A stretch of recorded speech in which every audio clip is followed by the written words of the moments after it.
to the Psychohealthology Summit 2018. Thank you so much for joining us. I'm your host, Dr. Eva Detko, and my guest for this session is lovely Carrie Owens. Carrie helps women put themselves first and reconnect with their bodies. She's coached thousands of women to develop a deeper relationship with themselves and a greater understanding of how to live from a place of abundance instead of within their own barriers. Carrie is the founder of Soul Power, a membership community for women teaching you how to connect to yourself, to your body, and to your soul. Carrie is a certified nutrition and lifestyle coach, as well as a certified yoga teacher. And her work centers around embodiment and empowering women to learn to listen deeply to themselves. So Carrie, welcome to the Psychohealthology Summit. It's so great to connect with you and to have you with us. I know you've got your very own story that you are going to share, and that's probably, I'm guessing, what's led you into this area of work. Is that right? Yes, it is. And thank you so much. I'm really happy to be here.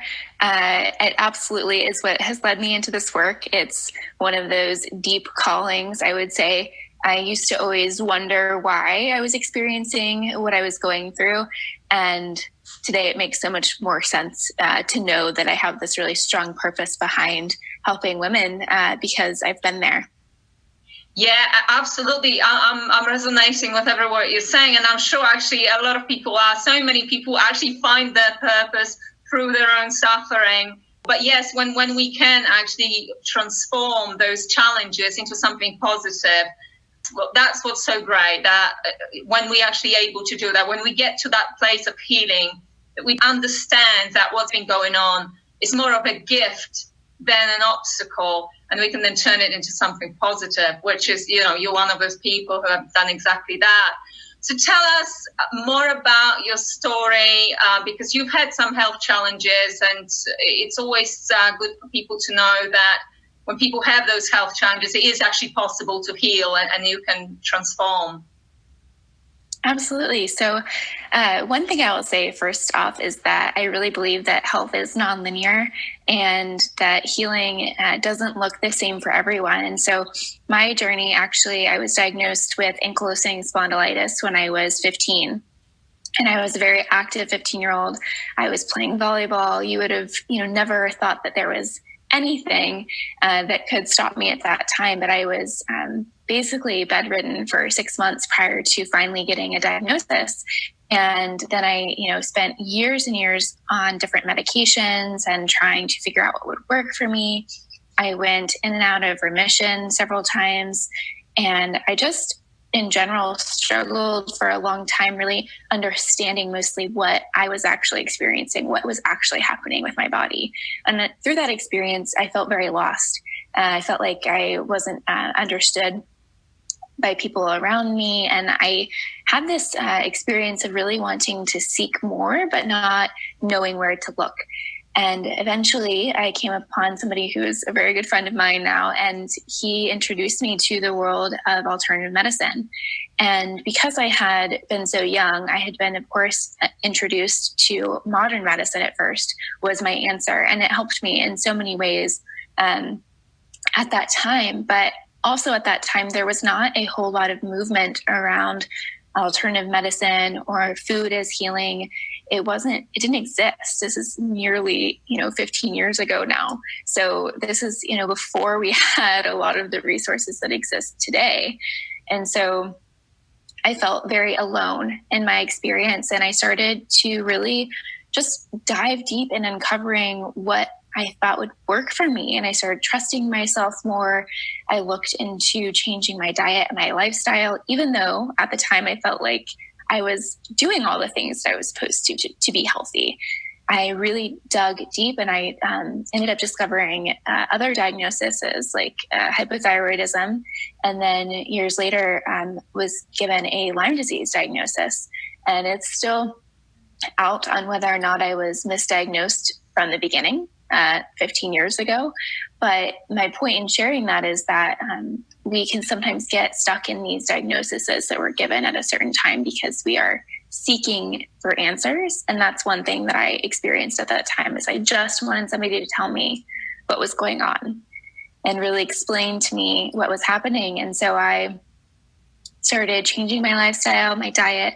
I did the autoimmune protocol for 2 years, and then I modified that to something that works for me specifically, that helps me feel my best. I've used modern medicine in conjunction with alternative medicine. I then started really looking at healing in emotional ways and looking at the ways that I was bringing myself down by my own negative thoughts, by my self-image issues, by the things that I was carrying around with me, and how those all related to what my body itself was experiencing. And when I started really looking at those things and looking at healing from the inside out in that way, a lot of things started shifting for me. Yeah, getting an autoimmune diagnosis is difficult for anybody, but particularly at such a young age, there's definitely a lot of confusion going on already because there's so many changes naturally going on in the body at that time. We as human beings, we like our homeostasis, not even from the biochemical point of view, but generally as human beings, we're sort of not so keen on change usually. And so when you have all of those hormonal changes that come right at you out of the blue at that age, and then having to make all those adaptations and changes because you suddenly have this autoimmune diagnosis and it requires you to further make changes in your lifestyle, diet, and then whatever else. That can mess with anybody's head, really, to be honest. And certainly when you're young, that can definitely do that. And you're right, people do get stuck in the diagnosis. It's not to say that it's something, wrong or unnatural, because when we have a host of symptoms and we don't know what they're to do with, we really have that craving for somebody to give it a label, to give it a name, because it makes you feel that little bit more in control if you know what you're dealing with, right? Yes. But I think it's sort of natural for people to want that. But we, at the same time, we have to be conscious and a little bit sort of aware, and definitely be careful not to get stuck at that level. And you have to make that conscious decision to move forward. So that's definitely a very good point. So were there any sort of specific modalities? I mean, you obviously had this holistic approach. You integrated loads of different things.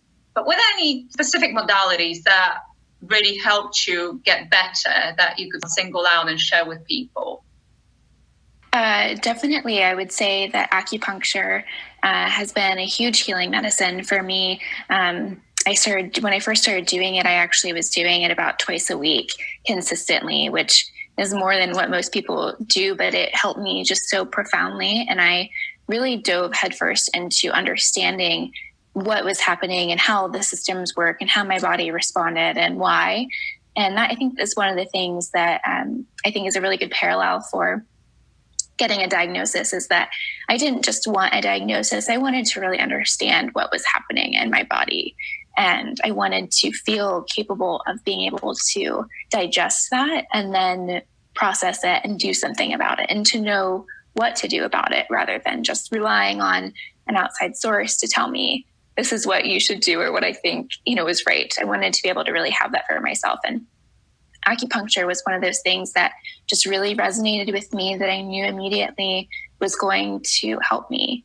And I would also say that alongside of that, yoga was a huge healing experience for me. And I wouldn't say that most people would consider that a healing modality as compared to all the million other things you can do out there. But for me, movement was huge because I had lost so much of my mobility when I was first diagnosed. I could barely walk. I couldn't even open my hands. I couldn't grip a pencil. It was like these very basic things I had completely lost for this period of time. And I was just had this huge fear of not being able to move. And so really bringing yoga into my life over the years, on and off, at times when I didn't feel like I could move as much, was a huge healing experience for me, not just physically moving my body, but emotionally.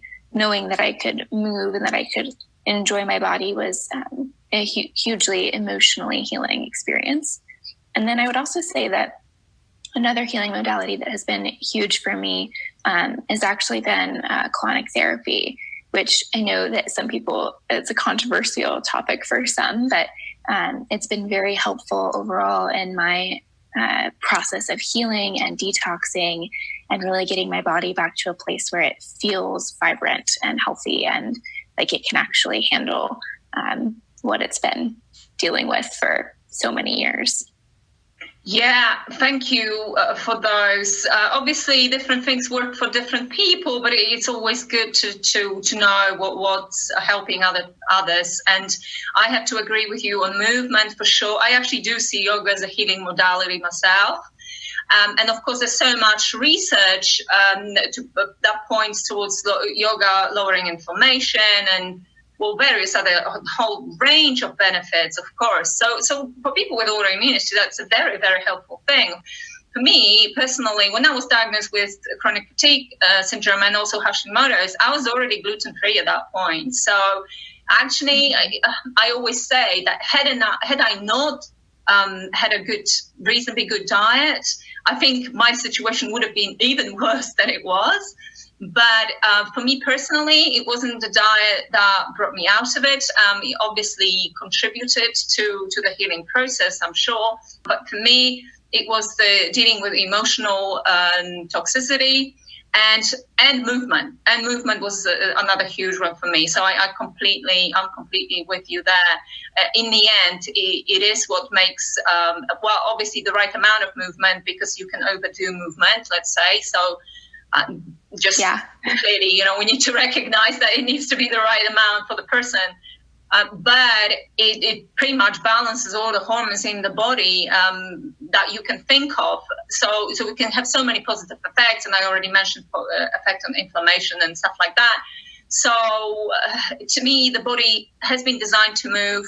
And it's such an integral part of healing and health in general, optimal health, that we cannot overlook that. And yet people with autoimmunity often keep away from it because they may already have soreness in the joints or in their muscles, or just, generally pain around the body, et cetera, et cetera. So they tend to sort of avoid it. It's always interesting to hear from other people that actually the movement was such a major part of their recovery, because it just encourages people to maybe try that for themselves and see what that can do for them. I think that movement is a huge piece of it. And, I remember when I was first diagnosed and I, had been super active, and then I lost almost all of my mobility, that people would say to me all the time, well, you just need to keep moving, or you just need to, get up and walk around, or just do something to move. And I would just look at them like, you're crazy, because you don't understand just how much physical pain I'm in. And so I so relate to people that have that fear, that experience of, if I move, it hurts. And really, yoga was my entry into being able to move again, and then healing the relationship with my body. So I totally get that. Yeah. And you know what? If it's just doing a few grounding poses for now, if someone really is, quite in this uncomfortable state where movement really doesn't feel great right now, even very, very gentle grounding poses, and even if you sort of build that up from 5-10 minutes a day, going up. When I was at the sort of initial stages of chronic fatigue, I honestly I couldn't really get out of bed in the morning, never mind exercise.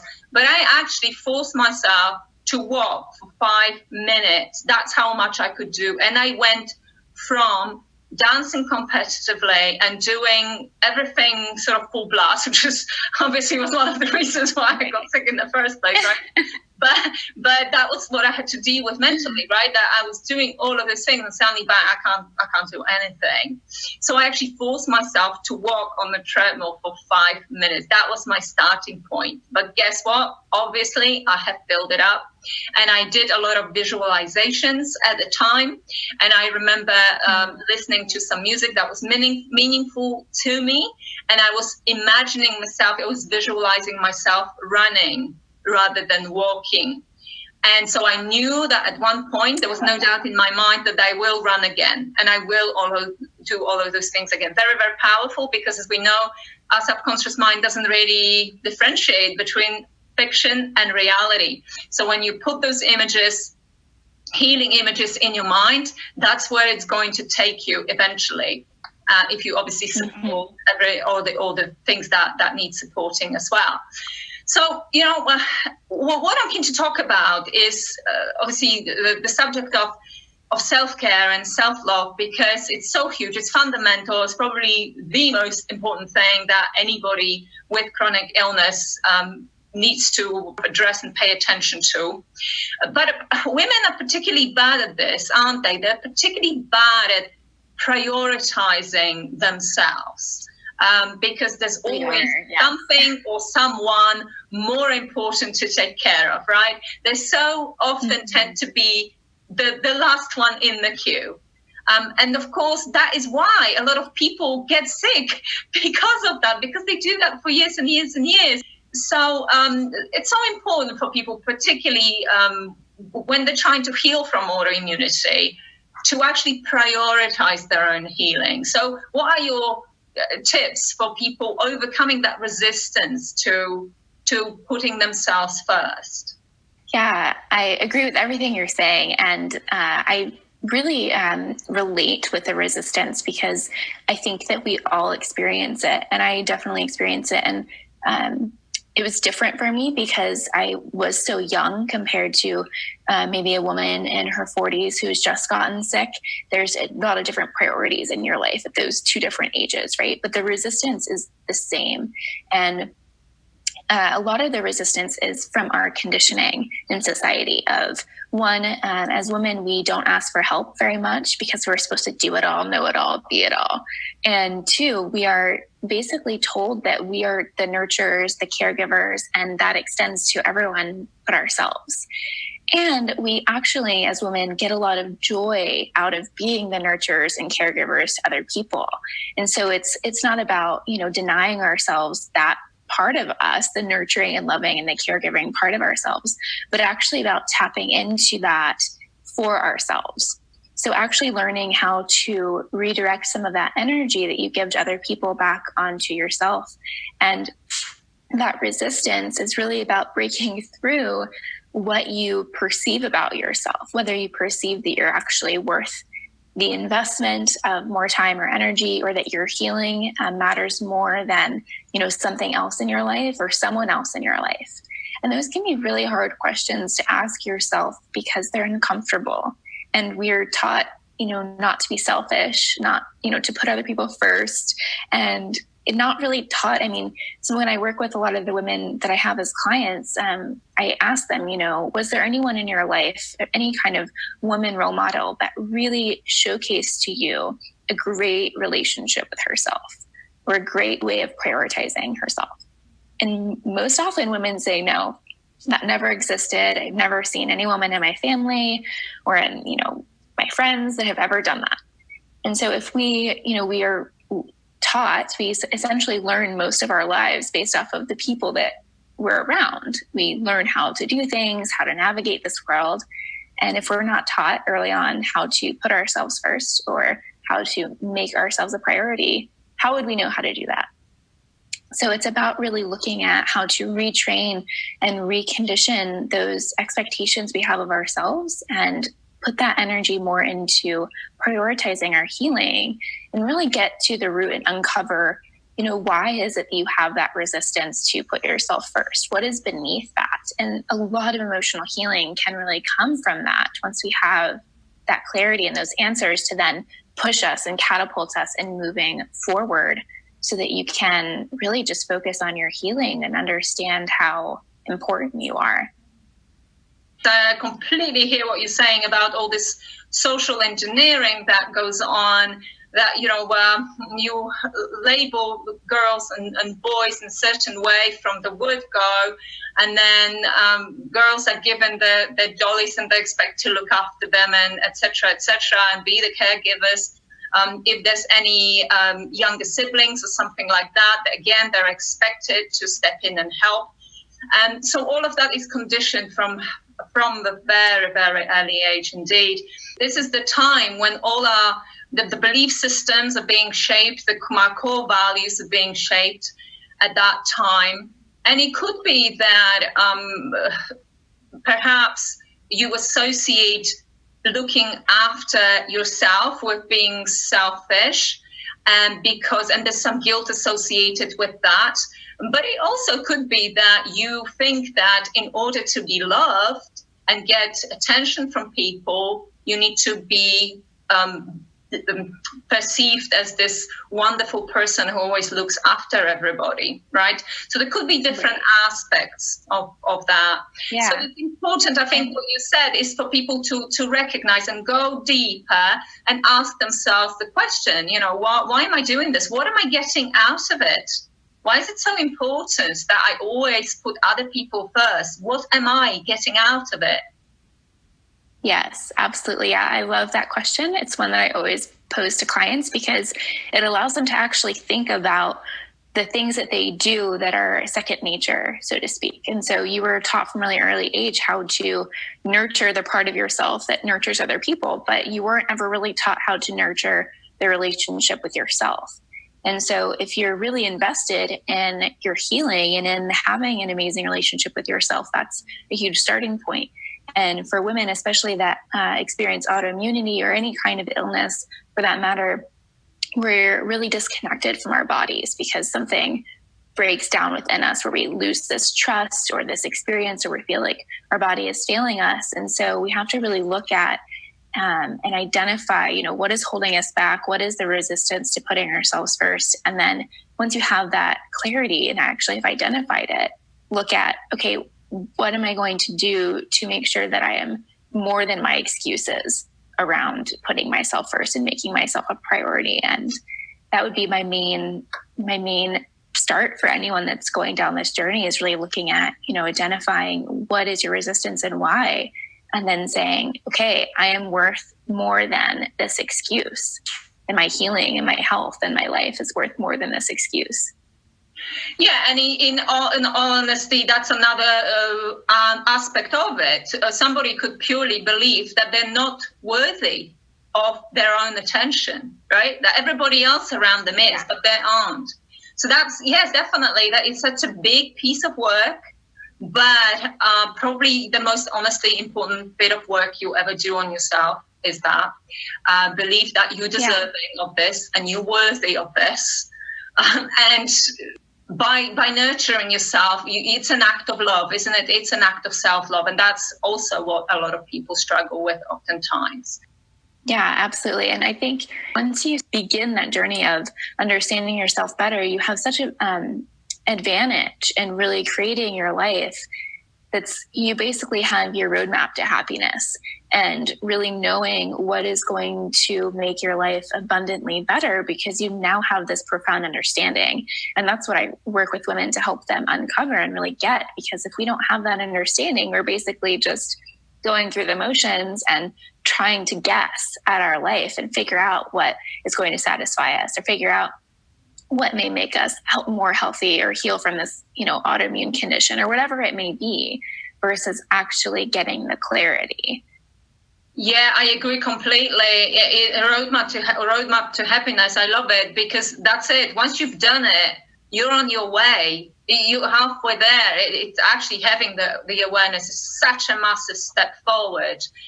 And in terms of it being uncomfortable, I've done a lot of self-development work over the years. And what I always say to people is that even at times, if you touch something uncomfortable, you work through it. It never really lasts. Once you work through it, it's over, it's behind you, and you're moving on a complete, much more balanced individual, and actually absolutely more content and happier. And then you look back at that experience and you always say, I've never ever heard anybody saying, oh, I wish I hadn't done all this self-development work. That was so horrible. Never ever. People say, yeah, you know what? Yeah, it was a bit uncomfortable at times, but I am so glad that I've done it, right? And honestly, yeah, it's hard, but you're worth it. And I think that, there's a lot of value in the sentiment of, anything hard is worth doing. And, being uncomfortable is a lot of where the really great stuff lies. And if you have the desire to never be uncomfortable in your life, then you're going to live in a box, right? Like you're never going to expand or grow or really invest in yourself or see what is truly capable and out there for you versus letting yourself get uncomfortable and uncovering what is going to, really light your fire and what is going to make your soul sing and your life so much better in all of these ways. It's this tremendous leap of faith and investment in yourself to say, okay, I'm gonna do these things that may be uncomfortable, but I'm gonna be doing it for me and with me. And that's just a profound act of self-love in itself. Absolutely, it is. And another aspect to this, perhaps what we're talking about in terms of resistance, autoimmunity is challenging to deal with as it is. And some people are very fortunate because they get a lot of support from their loved ones, and maybe they have a wonderful partner who's supporting them all the way, and maybe they have a great family who are understanding. But also likewise, there will be people who will have difficulties saying to themselves, oh, do you know what? I am so worth this. I am going to embark on this journey of self-discovery. I'm going to do everything that I can to help my body heal. And that's going to be me offering this gift to myself as an act of self-love. And they may have difficulties doing that if they actually in an unsupportive environment whereby they're just being, criticized, and they're just being told that really you don't look sick, get on with it, or whatever else may be happening. In which case that relationship is toxic, and we need to recognize it as such. And toxic relationship is one big part of this whole subject, because people get sick for a reason. And if people spend years in toxic relationships, that may well be their contributing factor to the illness. So I wanted to ask you, what's your top tips for people who may recognize that actually their relationship they're in is not supporting them? It's not conducive to them saying, hey, I'm going to prioritize myself and I'm going to be loving and kind and nurturing towards myself. What would you say? What do they need to do to remedy that? This is such a good point and great topic because I've had many toxic relationships in my life, which I think some people would be very surprised by because I generally don't come off in that way, or you would never maybe think that I would be involved in one. But I have had several toxic relationships in my younger life, and I believe that they created so much of my emotional stress that translated into illness. I 100% believe that, because as soon as I was removing myself from them and seeing the pattern that I was also contributing to the pattern of engaging in toxic relationships and continuing to entertain them, that I could actually understand how to move away from that and how to create a better relationship with myself, and then also understand what I needed from a relationship. And this is, like you said, I think one of the major stressors in most people's lives. And it really depends on, is this person a friend that is a toxic relationship? Is it a partner? Is it a family member? There's a lot of different, intricacies that go to each of those type of relationships. But my number one thing, anyone, if you hear this right now and you're thinking to yourself, oh, I need to listen to this part, or this is me, or I know that I'm in a toxic relationship. If your intuition is throwing lights at you about this topic, I just encourage you to really remove yourself from that situation. And that can look different for each type of relationship. If it's a friendship, you need to, escort yourself out of that friendship. If it's not serving you, then that person shouldn't be in your life. Friendships and relationships should really add to your happiness and feel supportive. And if that toxic friendship is bringing you down or causing you a lot of emotional stress, then you should release it, let go of it, make peace with the fact that you honor yourself enough to remove that kind of toxicity from your life, just like you would want to remove, toxic chemicals from your body. It's no different than that. And the same goes for an intimate relationship. I think those are often the hardest to remove because we often don't see it until it's the last straw. It's so hard to identify when you're in that situation, and it feels incredibly difficult to remove yourself. It feels like you can't imagine getting out of it. And I've definitely been in that position before, where you just can't see any way out. And I would just say to start journaling, because journaling is going to help you tap into yourself and your feelings and your emotions and what's really going on for you and how you really feel about this relationship.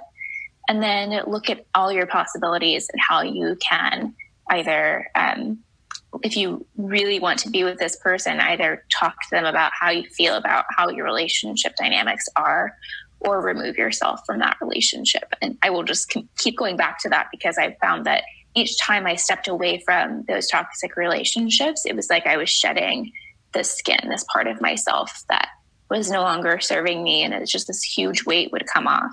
And I think that family toxic relationships are tricky as well. But one thing in that scenario is if you can't remove that person from your life completely, because sometimes family dynamics are complicated, setting boundaries and having really clear boundaries and values about where you spend your time, what you invest your time in, what conversations you will have. Setting those boundaries is going to be really key for those family relationships that feel more toxic than others. Absolutely. And you know what? Yeah, I am with you. Obviously, it's a thing of the past. But yes, in the past, I definitely was in that situation myself. The one thing is that we cannot heal in the same environment that made us sick. So if it is what's making you sick, well, forget it. You need to remove yourself. I'm actually completely in agreement with you. I know it's not easy, but if you've not been able to find a solution to this for many years, for instance, what's making you think you're going to find a solution now? And even if you sort of approach it from another angle and it doesn't work, again, we're going back to you are worth taking care of yourself. And by removing yourself, that's exactly what you're doing. That's exactly what you're doing. If you stay in a toxic relationship, then you are doing yourself a massive disservice. And in the end, you're talking about cycles and patterns. That's so huge because, and journaling can help people identify those patterns. Yes. Particularly if they look at their timeline and all the different things that have gone on in their lives, that can identify those patterns. And sometimes that can be very eye-opening. But what tends to happen is that if you have a poor self-worth and you end up attracting or being attracted to somebody who's treating you with a complete lack of respect, because at that point, because you have a poor relationship with yourself, you probably don't feel that you deserve respect, or you feel that this person is with you. Oh my goodness, at least they want to be with you, and you should be so grateful for that. Never mind the respect. There's all of that going on, right? And when this person starts to be disrespectful and put you down, it causes you to actually poor self-worth to actually deepen even more. And it's pushing you down further and further and further into the abyss. And it's becoming, after a while, it becomes harder and harder and harder to break away from it. And often what happens is that something really big takes place, something dramatic, and people wake up. But sometimes it takes something super dramatic for people to wake up from that. So that's why, anything that can bring your self-awareness to the fact that you are doing it is really important. But at the same time, when you make the decision to break away, then you're making this decision for yourself. You are giving yourself that gift. It's an act of self-love. And then if you build your support network and you have people in your network who will nourish you and accept you for who you are, then you're going to get back on this upward spiral, and then your self-growth will blossom from there, and your self-worth will blossom from there.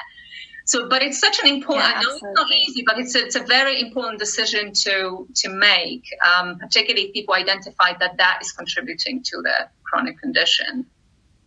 Yeah, and it's not easy. And I think that is one of the aspects about it, is that I have a lot of women say, I think there's this misconception around self-growth or self-love being this easy experience, or that it should just come naturally and it should be this beautiful thing. And often it's really messy and it's really hard. And I'm not one to shy away from that and say that it's all roses and butterflies.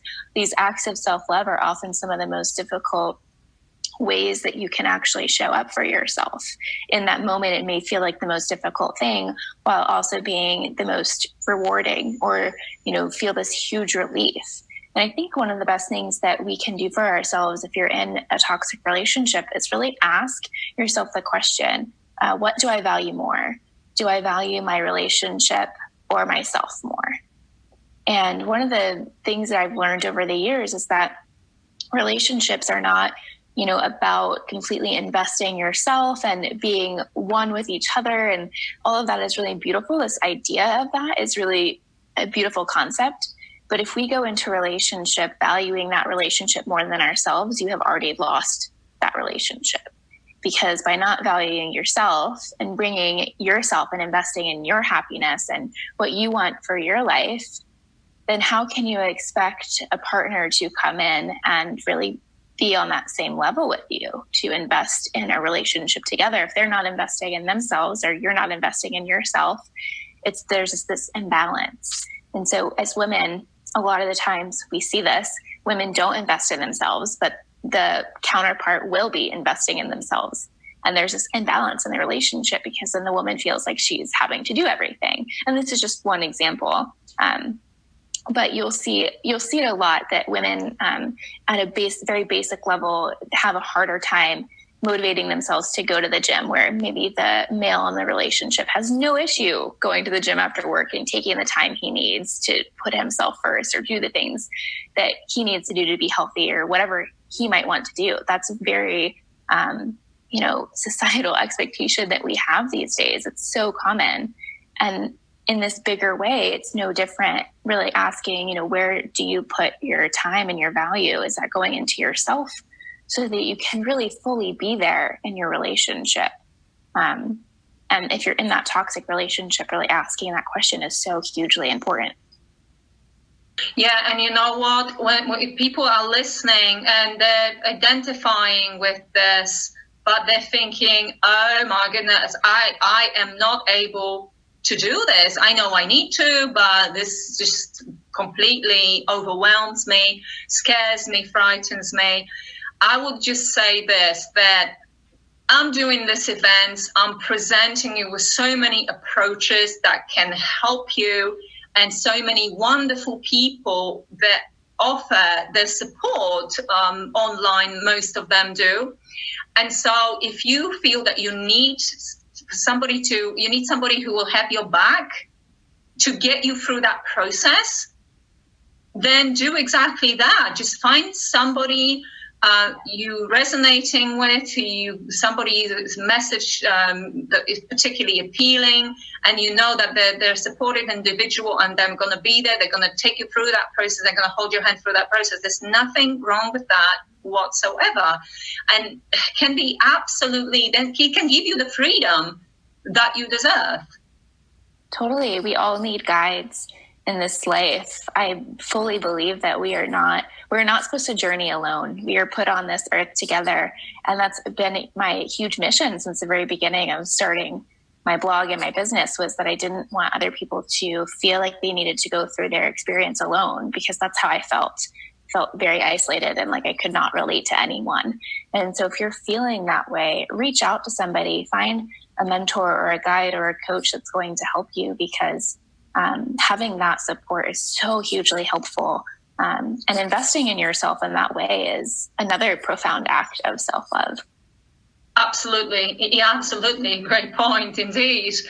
And so all of those aspects are huge. And I really encourage people to just think about it and really write some stuff down. We all have blind spots, certain things you may not be aware of, but which is why actually we should be getting support from other people, because we have those blind spots, right? But if there's something you're already identifying, then just take at least one small action, and then hopefully that will develop into something else and something else. And like I said, you need to get on that upward spiral at some point, because that's what's going to lead you to recovering your physical health as well, ultimately. So, we often, people do mention gratitude and reflection. And I think that they're very important aspect of all of this. So perhaps you could just talk a little bit about that and emphasize what that means to you, and what your advice is. Maybe journaling again, maybe there's some other ways that you like to use to recognize the good things in life and reflect on the good things, not just the bad things. Yeah. This is so important. And I know from really, truly deep experience how important this is. And I think it's also important to note that, if you're somebody who's listening to this, that maybe was just diagnosed. I know that when I was first diagnosed, if somebody had told me, to practice gratitude and reflect and all of these things, I probably would have told them off, because I was in such a dark place at that time. I was so in fear and scared, and in this just place that I felt like I was in this black hole that I couldn't get out of, and I didn't know the way. And so if you're in that place, I totally relate with you. I see where you're at, and know that you can have gratitude and you can reflect, and that it will come. And that the more you practice it, the better and the more full your life will be. And I know for myself that when I started journaling was a huge thing for me when I first started it. And I've always been a writer ever since I was really young. And journaling was always a way for me to process my thoughts. An external processor. So really getting things on paper is another way of expressing myself without having to say things out loud. And even for people who aren't, getting things kind of out of your head, out of your subconscious, and releasing them is really important. But looking at that piece of gratitude and really seeing not just, what else is really great in your life, but what are you really grateful for? And one practice that I love doing each day is asking myself at the end of the day, what am I grateful for today? Because when we bring that element of, not just what am I grateful for in my life, it's easy for a lot of people to say, oh, I'm grateful for my family, or I'm grateful for, my career, or I'm grateful for, whatever it may be in your life, my home, or my ability to travel, or whatever it may be, that those things are easier to just kind of overlay. It's sort of like the small talk of gratitude, right? Like, it's like, oh yeah, you can get by saying, oh, I'm grateful for my family. But when we bring in that aspect of today and really bringing it to the present, it makes you think, okay, what am I grateful for today? What is it that actually I'm really grateful for about this one single day that I get? Instead of having this kind of broad overview about what we're grateful for, really bringing it into the present helps us reconnect to ourselves in the moment, helps us reconnect to the person that we are now, not the person we were yesterday or in the future. It can tamper some of that fear or anxiety that you might also have coexisting at the time with maybe your illness or an emotional experience or relationship. And really reflecting on those things, you can look back, if you write them down, look back over that timeline and see what are all these things that happen on your day-to-day that you're really grateful for. And you can see this compilation of just how full your life is in all of these variety of ways, rather than, I'm grateful for, my cat or whatever it might be, that kind of just allows us to say, oh yeah, I practice gratitude, without actually really digging in and saying, what am I grateful for today? And I really believe that gratitude and reflection helps to rebalance us. And as humans, we seek balance. This is what we were talking about in the very beginning, is we want to be in balance and in congruence with ourselves and with other people. And that gratitude and reflection will really help in your healing journey to bring you back to an emotional and mental balance where you can coexist, if you're healing, coexist with the moments that are harder, the moments you feel defeated, or the moments you might want to give up. They can all coexist together, and that will help to rebalance you and help to really push you through those times. Yeah. And of course, plus on the neuroscientific level, gratitude and those sort of practices actually positively alter the structure of our brain as well, which is just a great added bonus, isn't it? But everything, you just get a different outlook, you get different perception, and before you know it, your whole life is different. And it could start with something as simple as waking up in the morning and thinking, ugh, I feel really stiff, to thinking, the thumb of my right hand actually feels a little bit more mobile today. Wow, that's great. I'm grateful for that. So that's basically what you're talking about. It's actually just bringing it down to the detail, having that deeper connection, looking in, but not so much focusing on all the things that are wrong, but all the things that are right. And that's very, very powerful, very powerful. Yeah, it's very easy to get caught up in the things that are wrong because they feel so much more prominent, right? If you in general have body aches or you have a migraine or these things that really profoundly impact our lives, but maybe, you didn't have as much mobility in your ankle before and now you do. Or maybe you're making these small incremental changes in your health where you're not having bloating or a digestive upset like you were before. Maybe you're just feeling more mentally clear. All of these things that we often don't notice the step by step because we're still stuck on, I'm not fully better yet, or I'm not to my full peak of health that I want to be at. Instead looking at, I'm really grateful that I have this experience today. I'm grateful that I can wake up and move today, or whatever it may be for you.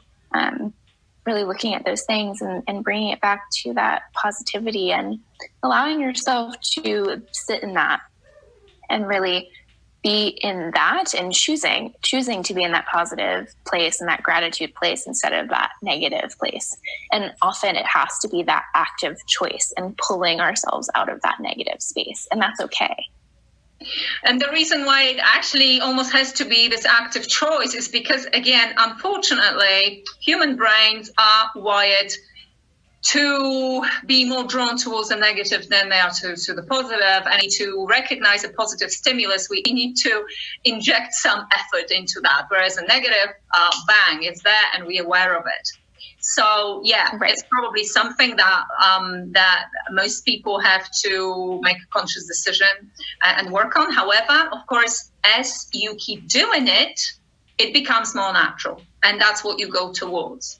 So you need to put a little bit of effort in at the beginning, but it does become a natural thing after a while. Yeah, it really does. And I think that that's important to know as well, that it is an active practice.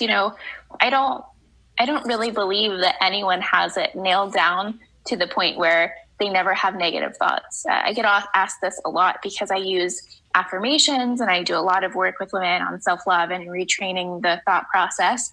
And the thing I get asked is, well, how do you get away from those negative thoughts? How do you not have them anymore?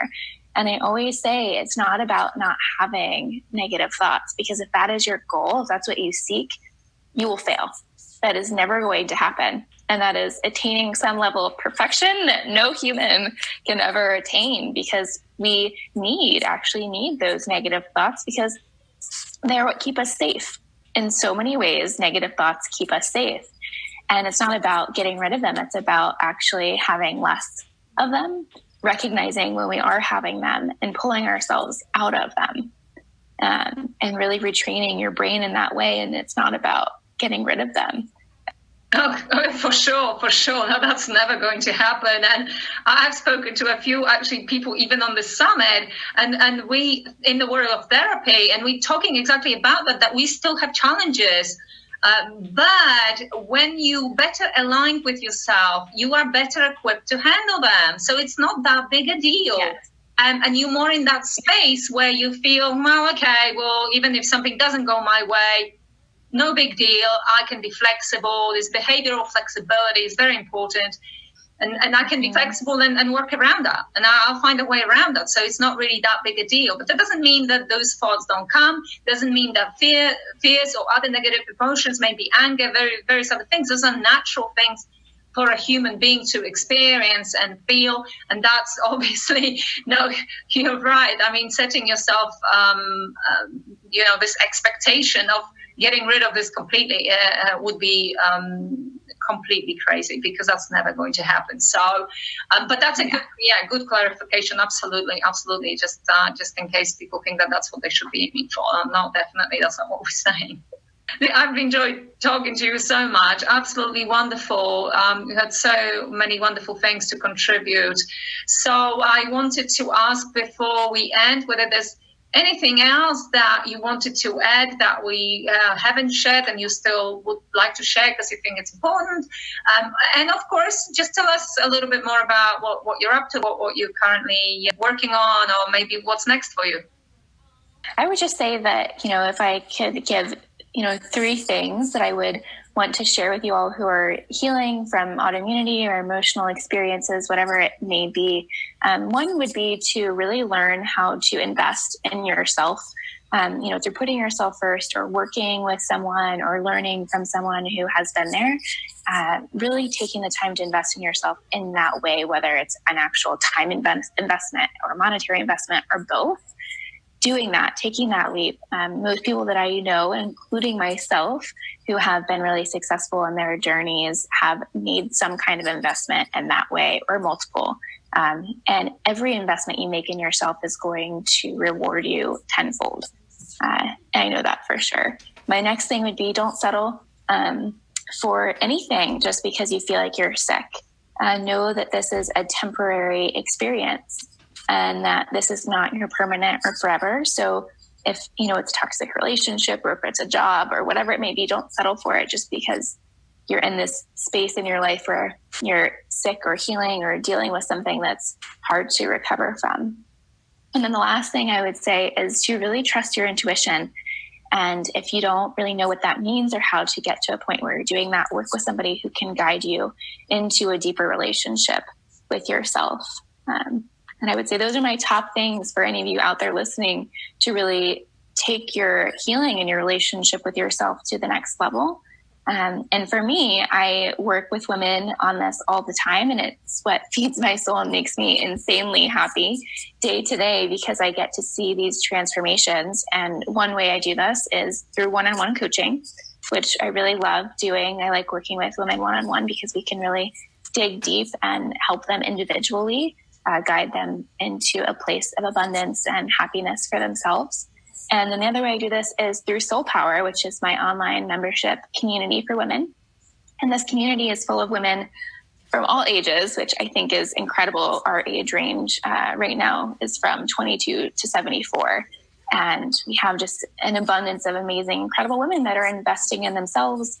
There's online courses talking about much of what I've talked about today, and how to really create that relationship with yourself and dive into really investing and putting yourself first in ways that you haven't before.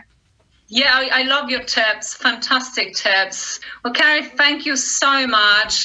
It's been absolutely wonderful having you here and talking to you and connecting with you. So massive appreciation from myself and everybody who's watching. Thank you so much. Thank you so much for having me and for hosting this amazing summit. I know so many people are going to benefit from this and really just get a lot out of what you're doing and what you're bringing into the world. So thank you for all of your work. Thank you.